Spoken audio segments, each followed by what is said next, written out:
नौकर ने कहा महाराज छुट्टी कर दो पूरी जिंदगी, कभी तनख्वाह मन दो, कभी नौकरी पे मत बुलाओ, नगर से बाहर निकाल दो, पर सत्य कहता हूं मेरे सामने ही इसने पिया और इसका कुछ नहीं बिगड़ा, परंतु मैं सत्य कहता हूं एक बूंद से मैं मर जाऊंगा, क्योंकि मैं तो आसुरी प्रवृत्ति वाला हूं। परंतु राजहट और राजा के सामने जैसे ही एक बूंद उस सैनिक ने पी प्रणंत हो गया। पर प्रहलाद मुस्कुरा रहे हैं। हिरण्यकश्यप ने कहा हे मूर्ख बता तेरा परब्रह्म परमात्मा है कहा? प्रहलाद ने कहा चित्त की जाने मन की जाने, जाने सर्वस्व की चोरी है, ऐसे हूँ से कहाँ छुपाए बाके ही हाथ में डोरी है। हरि व्यापक सर्वस्त्र समाना, हरि व्यापक सर्वस्त्र समाना, प्रेम ते प्रकट होई में जाना। प्रेम से परमात्मा प्रकट होता है और तुम्हारे अंदर प्रेम है नहीं, भाव है नहीं, अरे तुम्हें दिखाई कैसे हो? हिरण्यकश्यप ने कहा कि अभी मैं तुझे मार सकता हूं। अपनी बहन को बुलाया जिसे आज सिंह का नाम से जानते हैं, जिसका नाम होलिका है, विद्युच्चवाह की पत्नी को यानी अपनी बहन को बुलाया। शीतला माता का चीर से मिला है, अग्नि सताएगी नहीं। प्रहलाद को गोदी में लेके बैठ गई। प्रहलाद को गोदी में लेके बैठी, परंतु जैसे ही वायुदेव ने कृपा की, पवन देव ने कृपा की कि वह मां भगवती का आशीष शीतला माता का चीर उड़कर उस राक्षसी के शीश से उड़कर प्रहलाद के शीश पर आ गया। और चंद्रमा मन सो जाए सूर्य हो जाए तो आज अग्नि लगी और अग्नि में देखते देखते स्वयं आज वह सिंह का होलिका धू करके जलने लगी। देवताओं ने पुष्प वर्षा की और दैत्यों को पता लगा तो देवता आज कंकड़ पत्थर फेंकने लगे, हाड़ मांस फेंकने लगे। सज्जनों, देवताओं ने जैसे ही प्रहलाद को विजय श्री देखा, यानी कि आज शुभ चिंतक शुभ कार्यों में विजय के मार्ग पर बढ़ते हुए देखा, प्रसन्न चित्त भाव से देखा, तो उसी दिन से एक पर्व हो गया जिसे कहते हैं होली का पर्व। आज भी होली मनाई जाती है और दो प्रकार से होली होती है। देवताओं को जब ज्ञात हुआ तो अबीर पुष्प गुलाल बरसाए गए। तो आप देखना सुबह उठ करके होली में आग लगाकर फिर कुछ जौ लेकर और गुलाल लेकर हम सुबह घर घर निकलते हैं, सबको तिलक करते हैं, एक दूसरे को गले लगाते हैं, क्योंकि ये प्रेम का प्रतीक त्योहार है। यह पहला त्योहार जो पर्व है यह देवताओं का है। और दूसरे दिन आप देखना, दूसरे दिन दैत्यों को ज्ञात हुआ, दैत्य कंकड़ पत्थर मारने लगे, ईंट पत्थर इत्यादि, जब हड्डी इत्यादि फेंकने लगे, मांस इत्यादि फेंकने लगे, तो दूसरे दिन एक और होली होती है, उसे कहते हैं कीचड़ की होली। कोई सज्जन आदमी कीचड़ की होली नहीं खेलता है, पर कुछ लोग ऐसे महापुरुष हैं पूछो मती, कबू जिंदगी में नाली की तरफ ना गए होंगे, पर बाद ना तो ने घट में जाए तो सीधे बही में पड़े मिले, जय सिया राम, बही में पड़े मिले और बाह में खेले खूब होली। तो ये दो प्रकार की होली होती है, एक अबीर गुलाल से और एक कीचड़ इत्यादि से।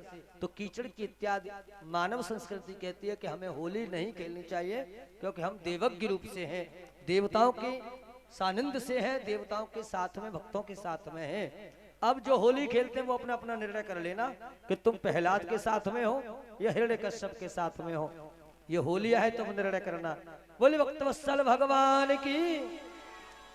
आज उसी दिन से होलिका मैया के जयकारे लगे, बोले होलिका मैया की। देखो संसार में एक पहली राक्षसी है, ऐसी एक प्रथम राक्षसी है जिसके जय घोष लगते हैं, जिसकी पूजा होती है। अन्यत्र आप बताओ कभी आपने किसी राक्षस की पूजा की? किसी की नहीं की, परंतु हाँ होलिका की पूजा की जाती है। क्यों? भक्त की शरणागत आने पर होलिका पवित्र हो गई थी। यह भक्ति का प्रभाव। अच्छे लोगों का प्रभाव यह है कि बुरे लोग भी यदि आ जाएं तो सामने वाले उसे क्षमा कर देते हैं। अरे भैया ये इतना अच्छा आदमी है, इसके साथ ये गलत थोड़ी रहेगा, इसके साथ गलत तो रह ही नहीं सकता। कहने का मतलब पवित्र मात्र से, स्पर्श मात्र से ही पाप क्षीण हो गए थे।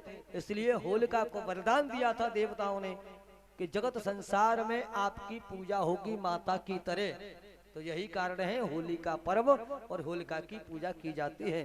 हिरण्यकश्यप के सामने प्रहलाद आए। प्रहलाद ने कहा, अरे तूने मेरी बहन को आज अग्नि के द्वारा नष्ट करा दिया, मैं तुझे जीवित नहीं छोड़ूंगा।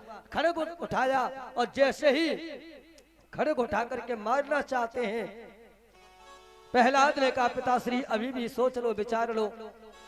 मैंने कहा अहम सर्वभूतेषु, प्रहलाद कहते अहम सर्वभूतेषु, परमात्मा हर कण कण में, हर क्षण क्षण में, हर जगह विद्यमान है। ऐसी कोई जगह नहीं है प्यारे जहां परमात्मा ना हो। संसार में रहो तो नारायण होंगे, ब्रह्मा होंगे, मरकट में जाओ तो महाकाल महाकाल होंगे, देवादेव महादेव होंगे। परमात्मा मिलेगा तुम्हें हर जगह, चाहे जगत में रहो, चाहे मरगट इत्यादि शमशान में चले जाओ। जीते जी मानो या मरने के बाद मानो, प्यारे मानना तो पड़ेगा। चाहे महादेव को मान, चाहे शिव को मान, चाहे कृष्ण को मान, चाहे राधा को मान, मानना तो एक ना एक दिन है। देवादेव महादेव मुर्दे की भस्म क्यों लगाते हैं?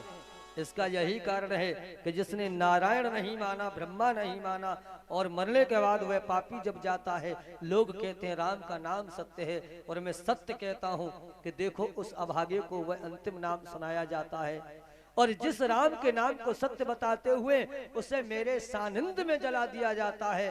अरे जिसके हृदय पर, जिसकी जुबा पर, जिसके शरीर पर, जिसके सानिध्य में मेरे राम शब्द का उच्चारण हुआ हो, वो अपवित्र कैसे हो सकता है? सज्जनों याद रखना, मुर्दे को भी राम समझ के भगवान धारण करते हैं, इसलिए भस्मी लगाई जाती है। प्रहलाद ने कहा कि भगवान इस खम्भ में, खड्ग में, तुझ में, मुझ में, सब में है। यही अज्ञानता का विषय है। भक्त कभी कभी अधिक भी बोल जाता है। प्रहलाद को ये नहीं कहना था कि भगवान खम्भ में है, क्योंकि खम्भ जो है जड़ है, जड़ में चैतन्यता नहीं होती। ईंट पत्थर में कोई चैतन्यता नहीं है, वह जड़ है, पत्थर जड़ है, चैतन्यता नहीं है। परंतु आज जैसे ही कहा कि खड्ग खम्भ में, यानी जड़ और चेतन एक समान है, इतना कहना ही गजब हो गया। हिरण्यकश्यप ने तलवार उठाई, मारना चाहा, देखते देखते नरसिंह भगवान प्रकट हो गए। बोली नरसिंह भगवान की। और नरसिंह भगवान ने शुभारंभ भरते हुए देवताओं के कार्य सिद्धि के लिए आज दोनों हाथों से पकड़ा, और पकड़ करके उसे बीचों बीच देहरी पर बिठा कर बोले, ना तू ऊपर है ना तू नीचे है, ना 12 महीने हैं, मलमास का महीना है, लौंद का महीना है।